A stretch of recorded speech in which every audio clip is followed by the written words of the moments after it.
Story 1 by Oregon Spring is supposed to be beautiful, but beauty can hide things you were never meant to find.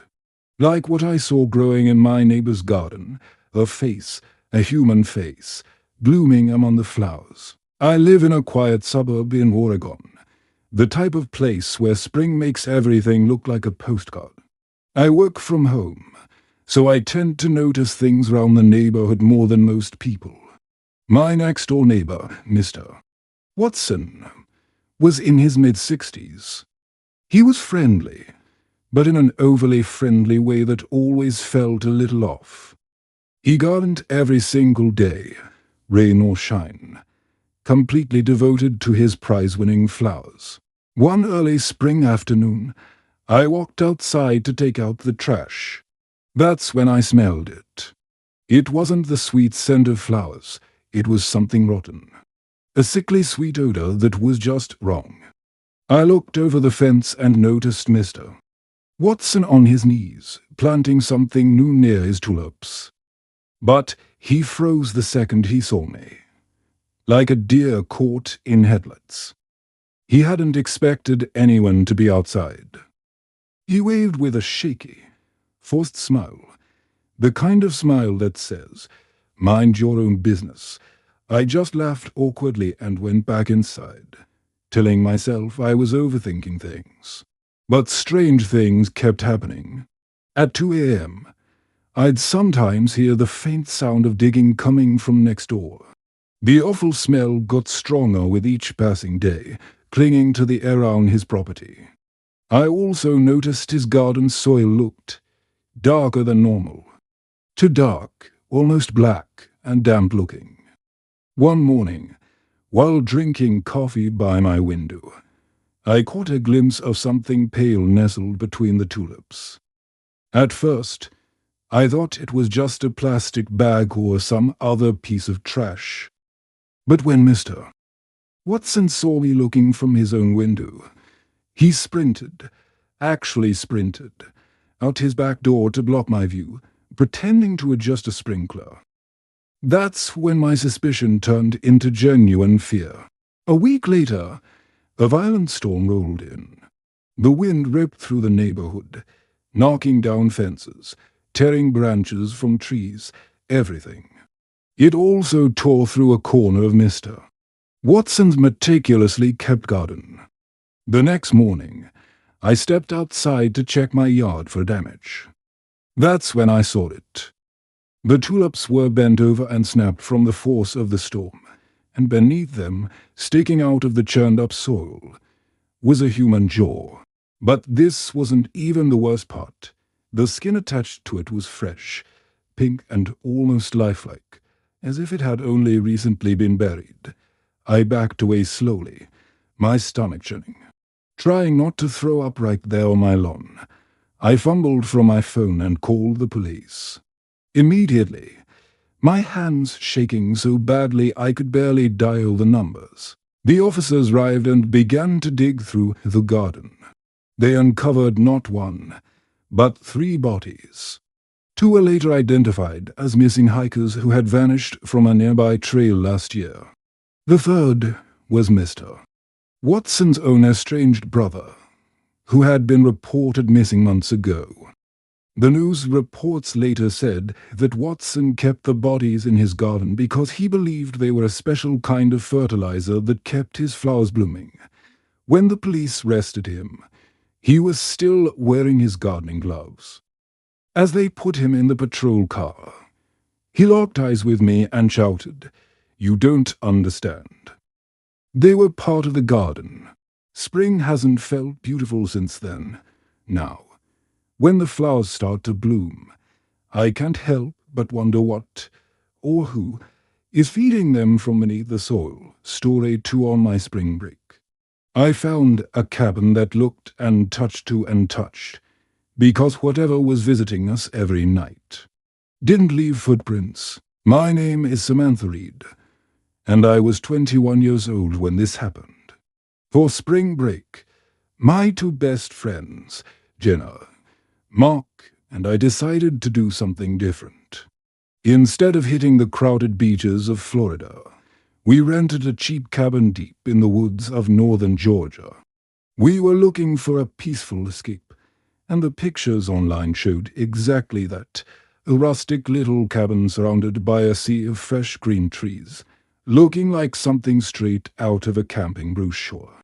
It felt like the perfect getaway from our stressful college lives. When we pulled up, the place was just as advertised.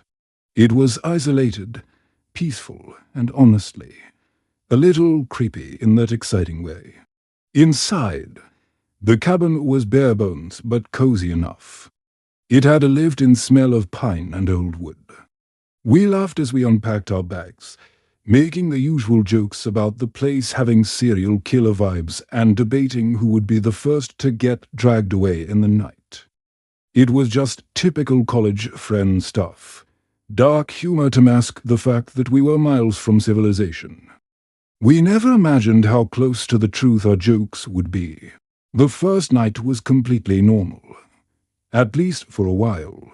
We built a small fire, roasted marshmallows, and told ghost stories until we were too tired to keep our eyes open. We all crashed round midnight, feeling content and relaxed. But then, round 3 a.m., I was jolted awake by a sound. It was a soft tapping on the cabin wall, right near my head. It sounded like someone was lightly drumming their fingertips against the wood. Tap, tap, tap. I froze, listening. It was slow and rhythmic. I thought maybe I was imagining it. But then Jenna whispered from the other side of the room, "Sam, do you hear that?" Mark, ever the skeptic, mumbled from his bunk, probably a raccoon with anger issues. We all let out a nervous laugh, trying to brush it off. But the tapping continued. It wasn't frantic like an animal scratching. It was slow, deliberate, almost like it was keeping a beat. Patiently waiting for us to acknowledge it, after what felt like an eternity, it finally stopped. And an unnerving silence filled the cabin. We didn't sleep much after that. The next morning, the first thing we did was go outside. We were sure we'd find some kind of evidence to explain the noise. We circled the entire cabin, examining the soft, damp earth around the foundation, expecting to see animal prints or maybe even footprints from some local prankster. But there was nothing. Not a single animal print. Not a single human footprint. Nothing at all. The ground was completely undisturbed, covered in a light layer of morning dew, as if nothing had come near the cabin all night. It was like the ground hadn't been touched. We tried to rationalize it, suggesting the animal was on the roof or that the sound had just been a branch, but a deep sense of unease had already started to settle in. That night, the feeling of being watched was inescapable. We tried to ignore it, playing cards and blasting music, but the silence between songs was deafening. This time, the disturbance was far more direct. Round midnight, someone or something knocked on the front door. It wasn't a normal knock. It was 3 loud, forceful bangs, a pause. Then 3 more. The sound echoed through the small cabin, and we all froze. Mark moved toward the door, but Jenna grabbed his arm, her eyes wide with fear. "Don't open it," she whispered, her voice trembling. "Please don't." We didn't. We just sat there in absolute silence, our hearts pounding in our chests, waiting. After a few minutes, the knocking stopped. We thought it was over. But at 4 a.m., we were woken up by a sound that was infinitely more terrifying. The back door began to rattle so violently that the entire cabin shook. It sounded like someone was grabbing the handle and shaking it with inhuman strength, trying to rip it right off its hinges. We huddled together in the center of the room, too terrified to even breathe. The rattling finally ceased as the first hints of dawn broke through the trees.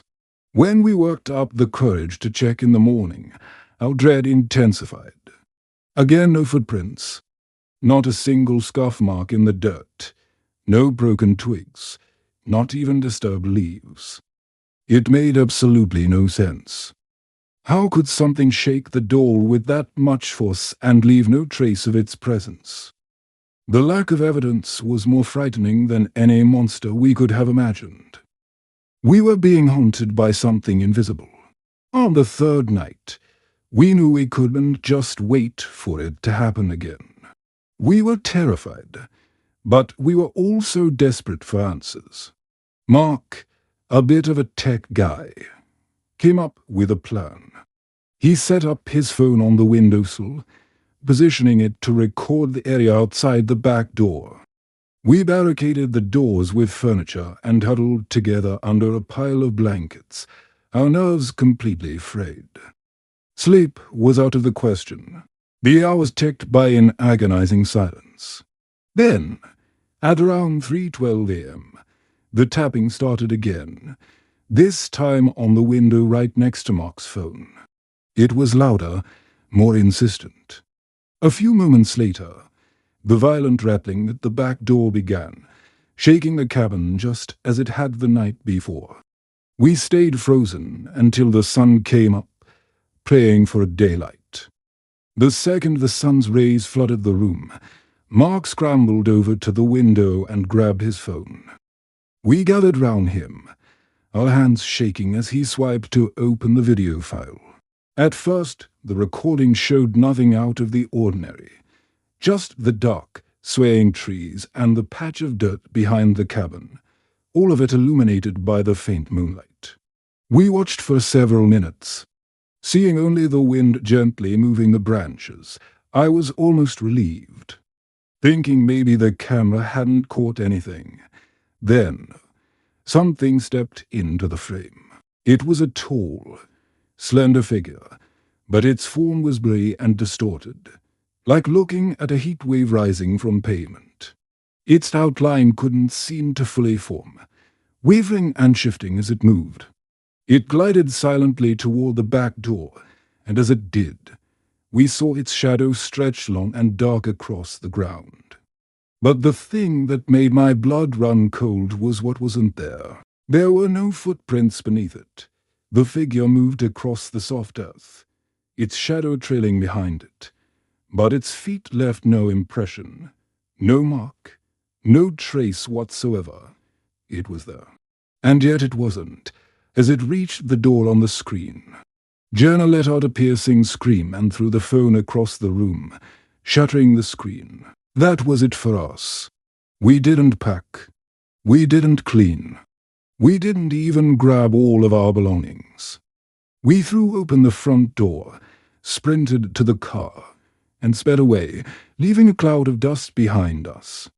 We didn't stop driving until we reached the nearest town, our adrenaline still pumping. We stumbled into a 24-hour diner, a complete mess, trying to calm our nerves with coffee.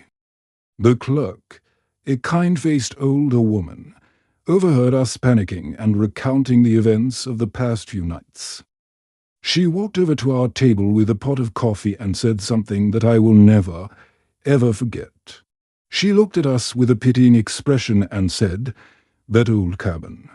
Honey, no one's rented that place in years. Not since those hikers vanished there back in the spring of 2019. We drove straight home to Florida, the 8-hour drive passing in a blur of silence and shock. We never spoke about what we saw on that video again. Whatever visited our cabin didn't care who we were. It just wanted us to hear it. And if you ever stay somewhere in the woods during spring, listen carefully. Because not everything leaves footprints.